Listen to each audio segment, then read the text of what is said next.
छोटे से गांव के बारे में एक कहानी प्रचलित है जिसे सुनकर आपके रोंगटे खड़े हो जाएंगे। इस गांव का नाम है कुंवरपुर, जो अपनी रहस्यमयी घटनाओं के लिए प्रसिद्ध है। कुंवरपुर गांव के लोग हमेशा से ही एक पुराने हवेली के बारे में बात करते हैं। इस हवेली में कोई नहीं रहता क्योंकि कहा जाता है कि वहाँ एक आत्मा का वास है। ये आत्मा एक औरत की है जिसे गांव वालों ने चुड़ैल नाम दिया है। ग्रामीणों का कहना है कि यह औरत रात को हवेली में घूमती है और जो भी इस हवेली के पास जाता है उसे अनहोनी का सामना करना पड़ता है। रात का समय था और गांव में हर कोई अपने घरों में बंद था। तभी एक युवक रमेश ने यह ठान लिया कि वह इस हवेली की सच्चाई का पता लगाएगा। उसने अपनी माँ से विदा ली और हवेली की ओर चल पड़ा।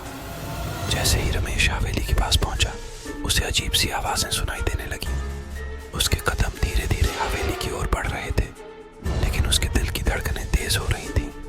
हवेली के अंदर घुसते ही उसे एक ठंडी हवा का झोंका महसूस हुआ।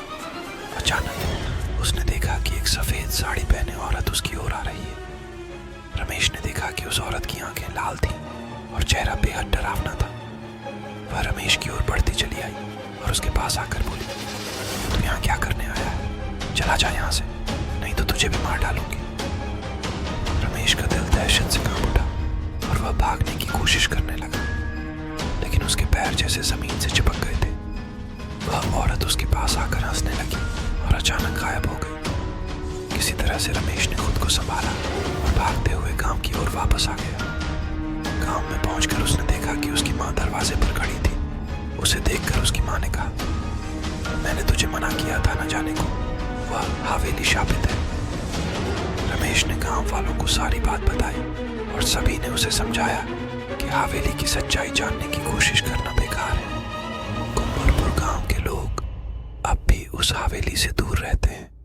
वह रहस्यमयी औरत की कहानी अब भी लोगों के दिलों में बसी हुई है और कोई भी उस हवेली के पास जाने की हिम्मत नहीं करता। आज भी उस गांव की रातें सन्नाटे और डर के साए में बीतती